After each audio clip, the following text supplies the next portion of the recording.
بەناوی خوای گەورە و میهرەبان خوێندکارانی بەڕێز و خۆشەویست ئەمڕۆینە سەر بابەتێکی کە ئەویش هارد مەرمەرە. هارد مەرمەر چییە؟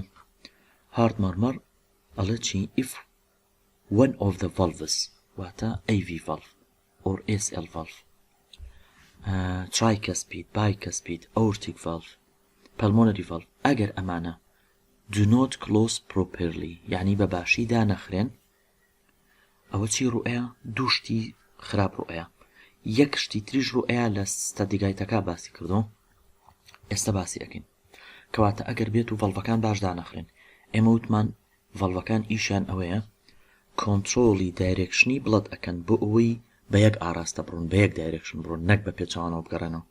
کەواتە ئەگەر ڤەڵڤەکان باش دانەخرێن واتە درگایەک جوان دانەخرا، کەواتە some blood may flow backward.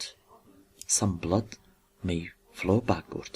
ئەگەر لە ئیمتیحانە بۆتان هاتەوە وتی if deoxygenated blood backflow in wrong direction into the ventricle, which valve do not close properly. کەواتە بینوسن کیوردەکانی دیاریکەن. وتم if deoxygenated blood return to the ventricle in wrong direction یعنی بەغەڵەت گەڕاوەتەوە بۆ ventricle، بەغەڵەت گەڕاوەتەوە بۆ کوێ؟ بۆ ventricle. چ خوێنێک deoxygenated کام ڤەڵڤە خراپ بووە؟ یەکسەر تۆڵەی pulmonary valve. دووهەم بۆ منە من پرسارێکی کاکام ئەڵم if the oxygenated blood ئەم جاریانە یکەم بە فکرەکە یکەم بە oxygenated blood if the oxygenated blood backflow in wrong direction into the atrium کەواتە دوو کیوردی تایە oxygenated blood into the atrium یعنی oxygenated blood بەغەڵەت گەڕاوەتەوە بۆ atrium، بۆ atrium. طبعا left و right پێ بڵم یەکسەری زانی، بەس من هەر لە ئەم قەس ئەڵم ئەڵم atrium ناڵم left atrium. oxygenated لەکوێیە؟ وتمان لە لای چەپایە، ئێستا بەغەڵەت گەڕاوەتەوە بۆ کوێ؟ بۆ atrium. کەواتە چ بەڵڤە خراپ بووە؟ خۆتان بپرسن لە خۆتان بە تەکید mitral valve or bicuspid valve. مثلا ئەگەر وتی if the oxygenated blood return in wrong direction into the ventricle ئەو کاتە ئەڵێ aortic valve. دووهەم شت کە لە ڤەڵڤەکانە ئەگەر ئەو ڤەڵڤانە باش دانەخرا، ئەگەر ئەم ڤەڵڤانە باش دانەخرا چی ڕوئەیە؟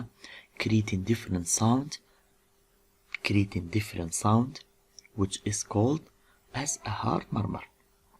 خۆمان پێڵین دڵە کوتێ یعنی ئاوازی لێدانی دڵ لوب دوب لوب دوب لوب دوب بەو شێوەیە. ئەگەر ئاوازێکی کە لە غێری ئەم ئاوازە دەرکا ئەمە پێوترێ چی؟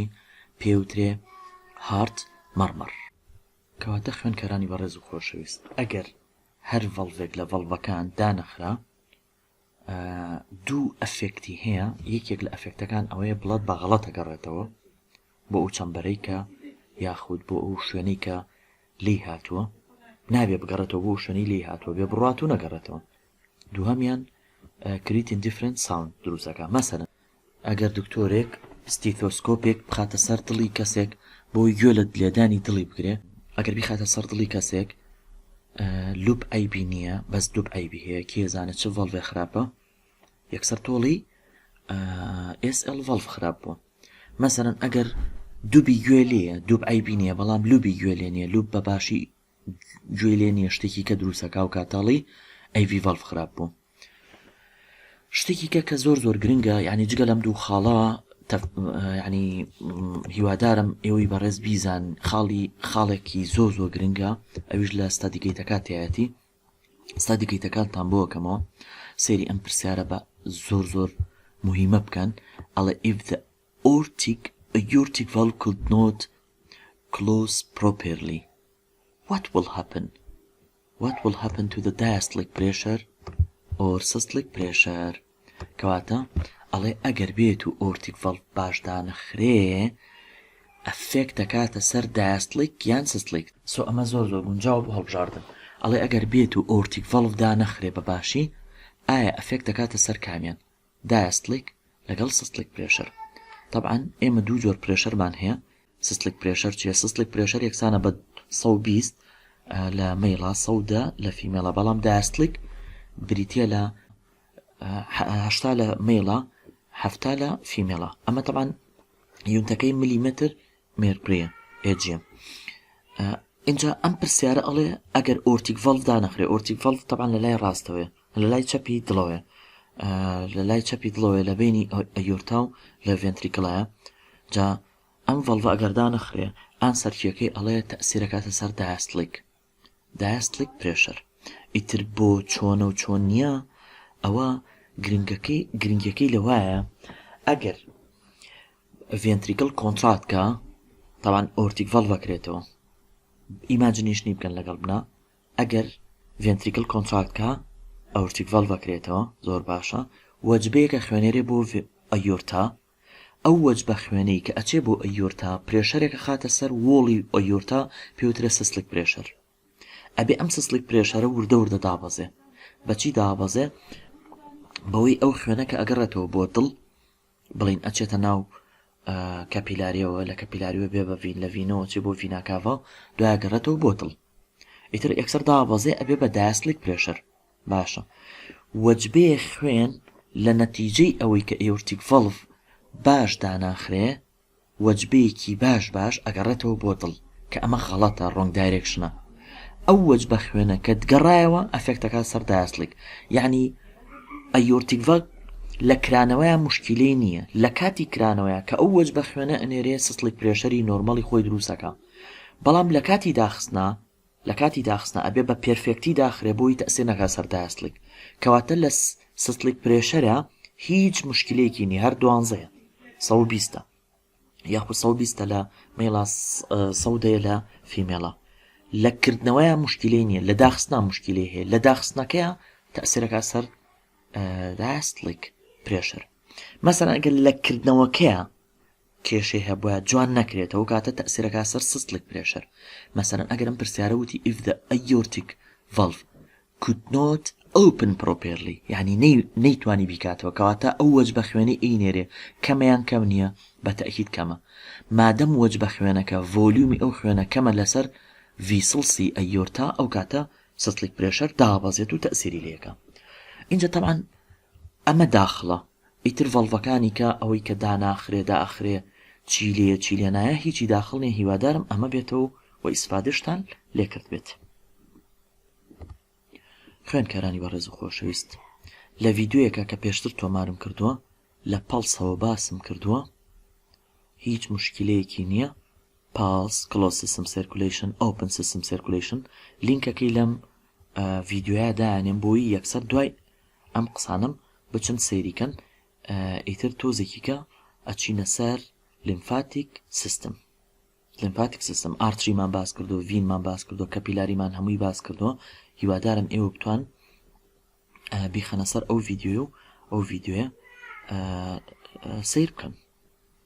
باشە، ئێستا ئەمڕۆینە سەر بڵین دەرسێکی کە پێوترە لیمفاتیک سیستم. پێشتر باسی لیمفاتیک سیستممان کردو، دوو سێ شت هەیە بیزانی لەسەر لیمفاتیک سیستم زۆر باشە. لیمفاتیک سیستم لە چی پێکاتەوە؟ لە لیمف نۆد پێکاتەوە. لیمف نۆد ئەمە یەک. دووەم لیمف ئەوە فڵودەکەیەتی لەگەڵ لیمف ڤیسڵز. سێری سترەکچەری لیمفاتیک سیستم کەن.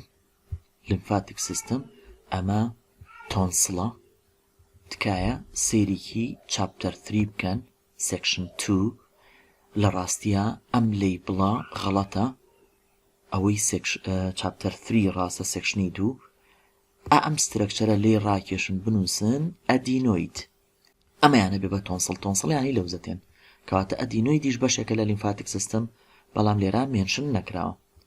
دووەمیان تایمەسمان هەیە. تایمەس گلاندێکە کەوێتە سەر دڵ. تایمەس گلاند. تایمەس طبعا لای خۆتان بە نۆت بینووسن. تایمەس ئینتیگریشنی هەیە لەگەڵ سێ سیستمە. یەکەم واتە ئینتیگرال سیستمە، یاخود ئۆرگانێکە سەر بە سیستمە. یەکەم لیمفاتیک سیستم، دووهام ئیمیون سیستم، سێهام ئیندۆکراین سیستم.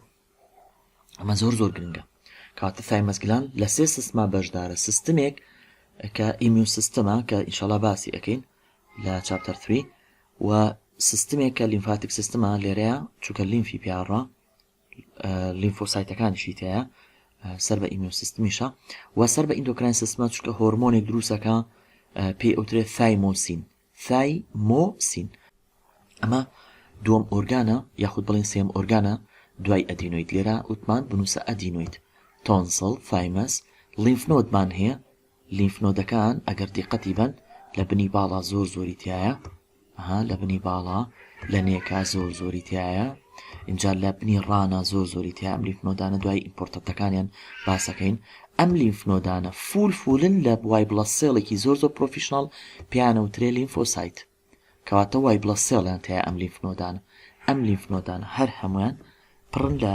لیمفۆسایتێکی زۆر پرۆفیشناڵ کە لە چاپتەری 3 ئیمپۆرتەنتی لیمفۆسایتە خوێنین کە بریتێ لە چی وای بڵەس سێڵ و ڕسەپتەری هەیە و سپسیفیک ئیمیون سیستم یاخود ئیمیون ڕسپۆنس دروست دەکات ستا بینە سەر چی پارتێکی کە لەو پارتانە کە بریتێ لە لیمفیسڵسیش بەشێکە لە چی بەشێکە لە لیمفاتیک سیستم باشە لیمفیسڵسەکان ئەمانە هەمووی لیمفیسڵسن و بۆنمارۆش بە هەمان شێوە بۆنمارۆ بە هەمان شێوە ئەویش سەر بە لیمفاتیک سیستمە و سەر بە سکلتل سیستمە و سەر بە ئیمیون سیستمیشە چکە لە ئیمیون سیستمە بۆنمارۆ وای بڵە سێڵ دروستەکە مادەم وای بڵە سێڵەکە وای بڵە سێڵ دروستەکە بە تەکیز ئیمپۆرتەنتە لە یەکێکە لە ئۆرگانەکان یاخود یەکێکە لە تیشۆکانی ئیمیون سیستم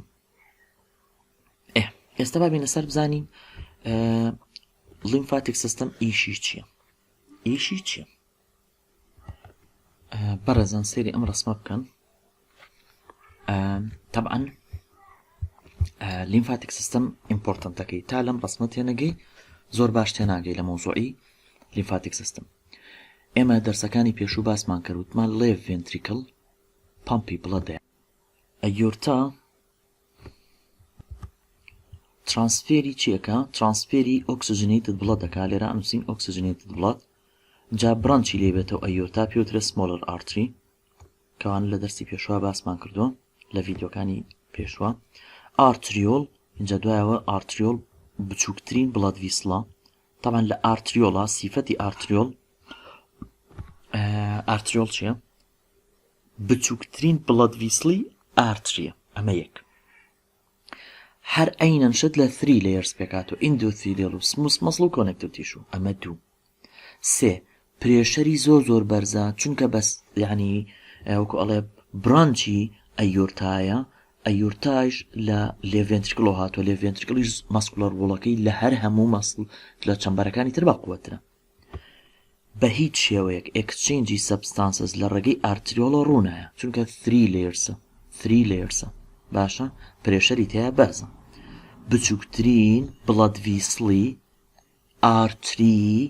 ئارتریۆڵە باشە ئارتریۆل ئێگزاکتلی ئەکەوێتە کێوە ئۆژێکێکە لە سیفەتەکانی ئەکەوێتە بینی کەپیلاری لەگەڵ سمۆلەر ئارتری وە مایکرۆسکۆبیکیشە واتە زۆر بچووکن بەڵام کە بچووکن لە کەپیلاری تا ڕادەیە گەورەترە سایزەکەی بابزین سیفەتی کەپیلاری چیە طبعا ئەم سیفەتانە ڕێک سیفەتی کەپیلاریە کەپیلاری پرێشەر چۆنە بەرزە طبعا سەبەبێکی فیزیاییە بۆ چکەی دوو سەبەبی هەیە یەکەمیان برانچی ئارتریۆڵیش برانچی سمۆلەر ئارتریش برانچی ئەیۆرتایش لە ڤێنتریکلۆ هاتۆ لە لێ ڤێنتریکلۆ هاتۆ ئەمە یەک دۆمیشان دایمیتەرەکەی بچووکە کەواتە لێرە پرێشەر بەرزە دائیمەن هەتا دوورکەوێتەوە لە هارت پرێشەر داوەزە بەڵام ئێمە ئەگەر کۆمپێریکەین بە ڤینیۆل پرێشەر لێرە نزمە بەڵام لێرە بەرزە باشە کەواتە کەپیلاری پرێشەرەکەی بەرزە ئایا ئەی وۆڵەکەی چۆنە وۆڵی کەپیلاری ثین وڵە ئەمە چەند جارێک ئەم لە کتێبەکەتانە ئەمەی باس کردووە ثین وڵە just consists of single layer of epithelial tissue لە چاپتەری 1 سێکشنی 1 باسی کردووە ئەڵێ کەپیلاری و منیش ئیشارتم پیاوە لە ڤیدیۆکانما کە کەپیلاری just consists of single layer of epithelial tissue have no muscular wool and have no connective tissue وەچیشی هەیە تاینی وۆڵی هەیە تاینی وۆڵ یعنی کونی بچووکی تایە وەلەو ئەمەیان داخڵ نییە ئەمە داخڵ نییە بۆتان چکە لە هیچ شوێنەکە ئیشارەتی پێ نەکردو. all of the exchange all يعني أما absolute بكوتمان all يعني 100% للصدى صد حتى exchange substance كالرؤية لبين خانكان لقال كابيلاريا رؤية يعني exchange substance لن لفينيولا الرؤية نلا arteriola الرؤية زور باشا كواتا تيجيشتين هرچی exchange substance لتشيو رؤية لكابيلاري ئەم کەپیلاریە چیەتە دەرەوە فلودیەتە دەرەوە ئەو فلودە چی تایە گلوکۆزی تایە نیوترێنتی تایە وایە ئەمینۆ ئەسیدی تایە بۆ نمونە کالسیۆمی تایە لەگەڵ چی تریژێتە دەرەوە ئاوی ژێتە دەرەوە فلودی پلازمای ژێتە دەرەوە بە دنیای فلودیەتە ناو ئەم سپەیسانەوە ئەم سپەیسانە پیان ئەوترێ extracellular fluid یاخود intercellular space کەواتە ئەگەر حەقیقەتە بوێ لێرە کە خواردنیەت بڵەتیەت ئۆکسجنێتت بڵەتیەت ئایا بەس گلوکۆزیەتە دەرەوە ئەمینۆ ئەسیدیەتە دەرەوە نەخێر ئاوی ژێتە دەرەوە ئەگەر حەقیقەتە بوێ بڕێک ئاو لوز ئەبێ لێرە وایە کەواتە مادەم بڕێک ئاو لێرە لوز ئەبێ یەتە ناو ئەم intercellular spaceانە کەواتە ئەو خوێنی کە لێرەیە ئەکید خستە بێتەوە ئەمە خەتەریان خەتەر نییە خەتەرە خوێن خەست بێتەوە اینجا با بزانین لیمفاتیک سیستم چی ئەکا ئەم ڤیسڵسانەی ئێوە کە ئەیبینن هەر هەمووی پێوترێ لیمفاتیک ڤیسڵس جا یەکەم جار بە لیمفاتیک کەپیلاری دەست پێیەکە ئەمە لیمفاتیک کەپیلاریە ئەم لیمفاتیک کەپیلاریانە ئیشیان چییە کوڕی من ئەچێ ئەو فلودانەی that has been loosed by capillary or cardiovascular system ئەم لیمف کەپیلاریانە کۆڵێکتیانەکات و دیسانەی گەڕێنێتەوە بۆ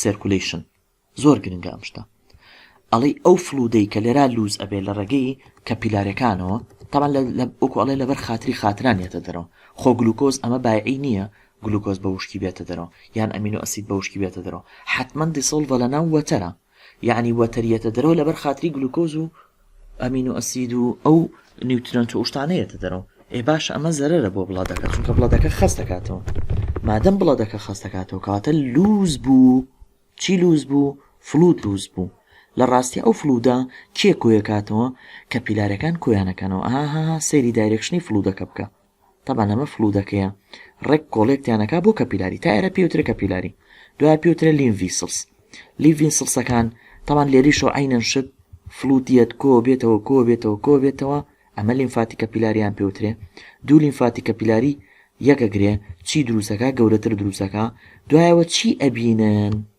ڤەڵڤیەتە ڕێگەیان ئەم سیفەتە لە سیفەتی کێچێ لە سیفەتی ڤین ئەچێ ڤینیش بە هەمان شێوە ڤەڵڤی تایە بە هیچ شێوەیەک ئارتری ڤەڵڤی تیان نییە باشە کەواتە هەتا یەکێکە لە پرسەرەکانی بەکلۆری ساڵانی پێشواتەوە ئەڵێ یەکێک لە جیاوازەکانی ئارتری و ڤین ئەوەیە کە ڤین چی تایە بۆشایی اینجا بۆشایەکان تۆچی ڤەڵڤەکە لەبژێری ئەی چیتری ڤەڵڤی تایە لیمفاتیک ڤیسڵ ڤەڵڤی تایە بۆ ڤەڵڤی تایە ناهێڵێ ئەو فلودە بە پێچوانەوە بگەڕێتەوە تێگەیشتن کەواتە ئەم فلودە چی تایە ئەم فلودە ئەتوانین بڵین ڕێژەیەکی زۆر ئاوی تایە زۆر گرنگە ئەمە بەس پرۆتینی تیانە زۆر گرنگە ئەمە یعنی ئەم فلودە جیاواز لە فلودی پلازما پڕە لە پرۆتین پلازمای خوێن یعنی ئەمە پڕ لە پلازما یعنی بریتە لە فلودی بڵەت پڕ لە پرۆتین بەڵام ئالێرە ئەم لیمفە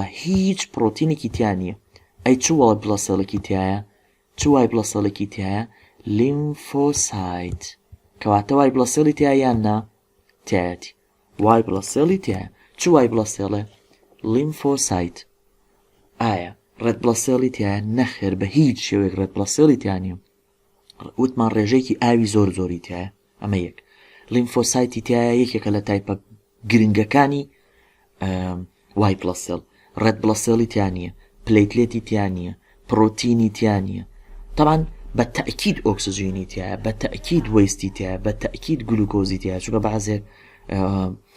بەعزێ ئەلەو نیوترێنت و ئەمینۆ ئەسید و کالیسیۆم و وەتەرە ئەچنە ناو ئەم شوێنەوە تامان وتمان ڤەڵڤی تایە ئەم ڤەڵڤە نایڵێ خوێنەکە بگەڕێت بڵین لیمفەکە بگەڕێتەوە.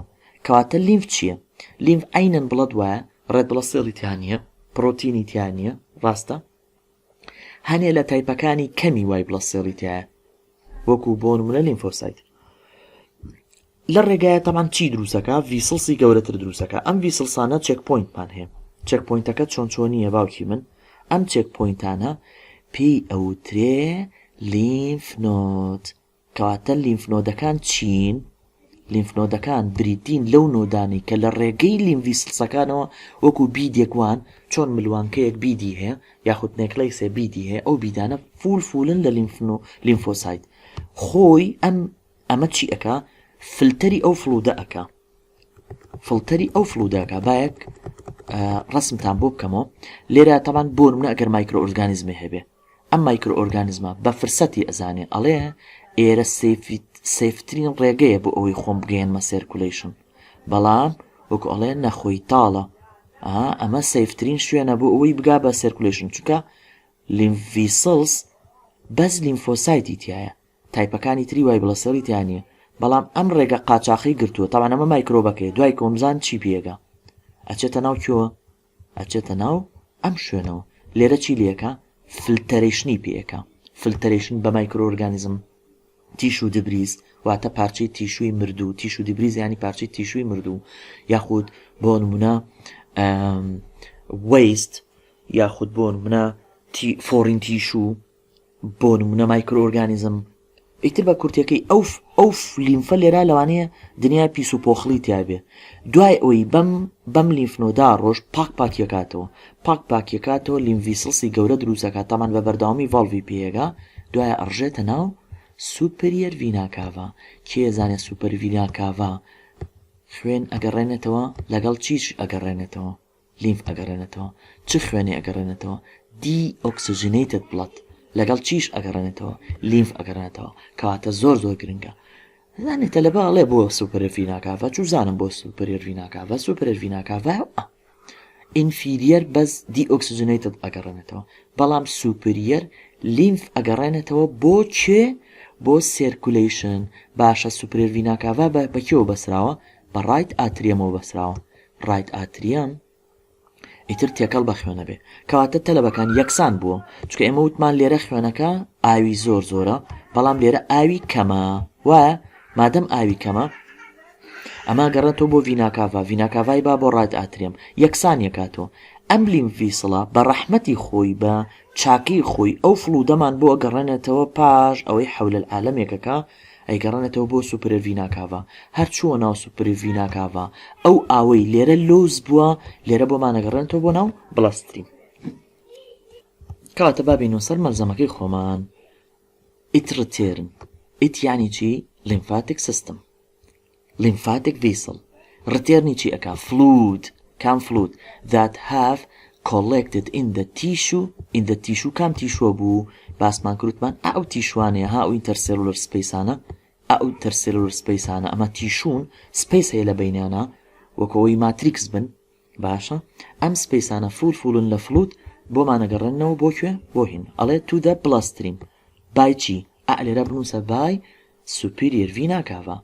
جاء fluid diffuse through the capillary wall just as oxygen and nutrient do. أما باس ما كروت ما وكو چون جلوكوز يتدرو وكو چون أمينو أسيد يتدرو وكو چون نيوترينت يتدرو هر بهوس وكو عليه أكسجين يشو نيوترينت بو أوان يندرو بو فلويد يتدرو كواتا وكو عليه بو أوان حرامة بو حلال بو أوان بو حرام بيت. When the blood moves in the blood vessel, it filters by means of the blood pressure. كواتا أجاتن لم point به أمل كردكا هي لإنجليزي كان نية إضافي كان. When the blood moves in the blood vessel, it filters by means of blood pressure. كواتا كاما بوتمان باس مان كروتمان ليريا كابيلاريكا چيتيا باوكي من blood pressure كي زورا بهوي أو blood pressure أو filter أبي واتيا ندرو زور باشا كواتا اینجا ببینە سەر ئەم دووەم فانکشنی lymphatic system. lymphatic system ئەڵێ contain lymph node. باسمان کروتمان lymph نۆدەکان کامانن بۆ نمونە ئەگەر میکرۆبێک لێرەوە ویستی بڕواتە سەرەوە ئەوێت تێکەڵ بەکوێ بێ تێکەڵ بە هارد بێ طبعا هەرەوەنە گەیشتە مەتاڕی نێودەوڵەتی هارد ئیتر بە ئارزوی خۆی چ تیشوێکی وێ بۆیە ڕە بەڵام نەخۆی تاڵە ئەم لیمف نۆدانە ناهێڵن بە هیچ شوێک ئەو میکرۆبە تەجاوزی حدودی خۆی بکات و بچێتە ناو سيركوليشنەوە کەواتە لیمف نۆدەکان which filtered the lymph as it passes trapping foreign particleەکان بۆ نمونە مایکرۆبە microorganism and other tissue debris یعنی ئەو تیشوانی کە breakdown بوون و مردوون پارچەی تیشووی مردوو باشە یەکێک لە فانکشنەکانی تری لیمفاتیک سیستم بریتێ لە چی بریتێ لە ستۆری پرۆفیشناڵترین جۆری وای بڵە سێڵ کە لە چاپتەری سێ ئەی خوێنی بریتێ لە لیمفۆسایت یەکێکە لە هەرە جۆرە بەقوتەکانی چی هەیەکێکە لە هەرە جۆرە بەقوتەکانی وای بڵە سێڵ لەکوێ ئەستۆرە بن مەعسکەری ئەم جێشە ئەم سەربازە نەناسراوە ئەم سەربازە باشە چاکە لەکوێیە لە ناو لیمف نۆدەکانایە طبعا لە سپلینە لیمفۆسایتی تایە لە لیمڤیسڵسا لیمفۆسایتی تایە لە بۆن ماڕواز لیمفۆسایتی تایە لە لیمف نۆدا فولە لە لیمفۆسایت لە فایمەسا لیمفۆسایتی تایە لە تۆنسڵا لە ئەدینۆیدا لە هەمویانە لیمفۆسایتی تایە یەنە سەر پرسیارێک کە بەڕاستی داخڵ نییە منیش زۆر خۆمی پێوە خەریک ناکەم چونکە ئەم پارتە لە کوردەکانە نییە ئەمە لە ئینگلیزیەکانە هەیە ئەم پرسیاری کە نووسراوە fate of fluid that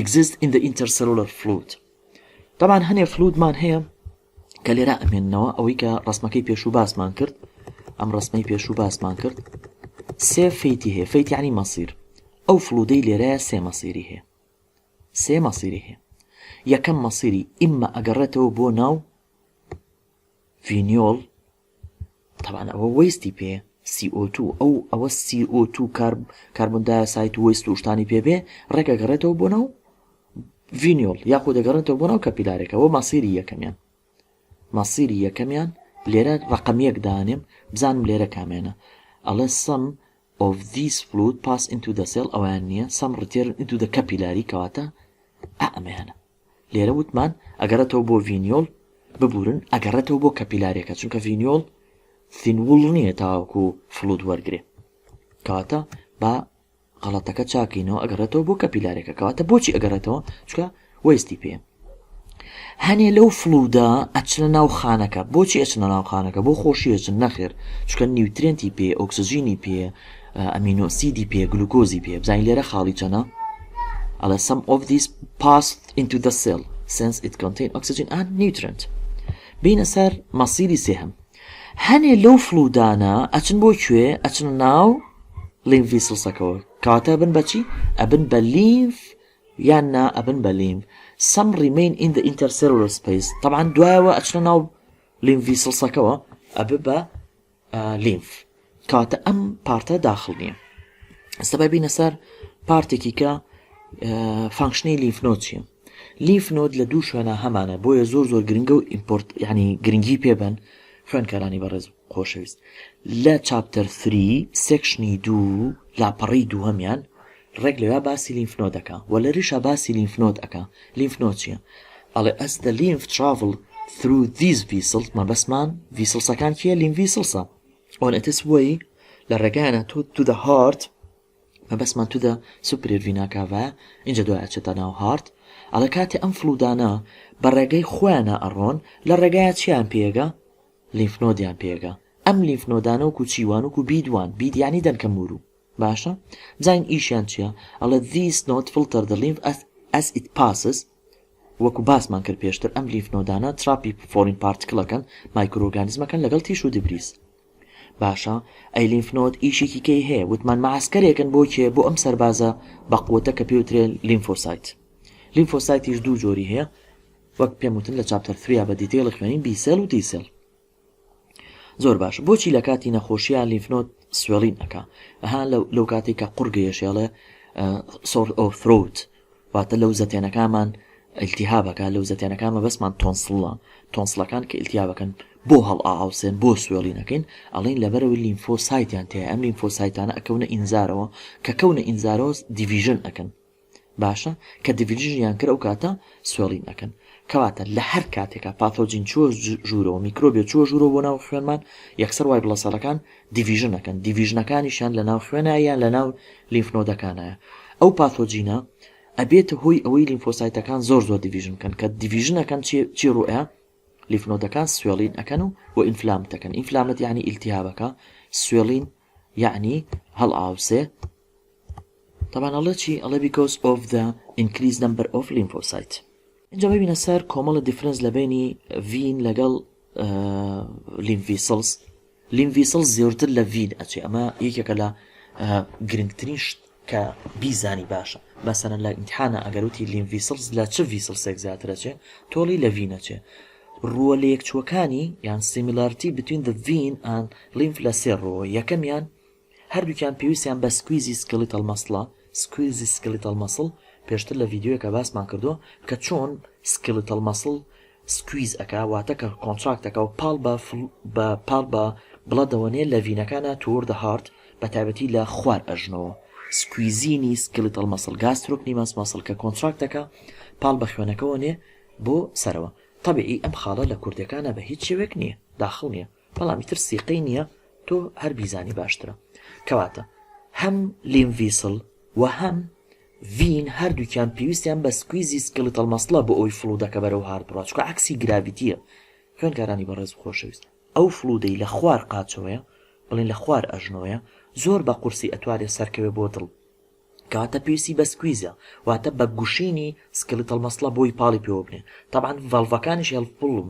بۆی نەگەڕێتەوە دووەم سیمیلارتی لە بینی ڤین و بڵین لیمفیسلز ئەوەیە کە ئەو لیمفیسلسە گەورەکان نەک بچووکەکان یعنی کەپیلارەکان ڤەڵڤیتیانە لیمفیسلسی کەپیلاری ڤەڵڤیتیانە بەڵام لارجر ڤیسل هافچیتیە ڤەڵڤیتیایە کەواتە ئەگەر ئارتری ڤەڵڤیتیا بواە ئەمانوت ئارتریش لەگەڵ لیمڤیسلسا لارج ڤیسلسا وەکو یەکوان کەواتە بە هیچ شێوەیەک ئارتری ڤەڵڤیتیانی خوێنکارانی بەڕێز و خۆشەویست تو پریڤێن فلو بۆ ئەم ڤەڵڤان لە هەر شوێنەکە وتمان بۆ ئەوەیە نەیەڵێ فلو بگەڕێتەوە باشە یینە سەر خاڵی سێم ئەڵێ لیمف طبعا ئەمە دوو خاڵە سیمیلارتیە لە بینی چیە لیمڤیسلس و لەگەڵ چیە لیمف بڵین ڤین یەک خاڵی تر هەیە بەس ئەمە لە دەروی کتێبەکەی ئێکسترا ئینفۆرمیشنە هەردووکیان پرێشەرەکانیان کەمە بەس وریابە نەڵێ بڵەت پرێشەر حساب نییە لەسەر لیمڤیسلز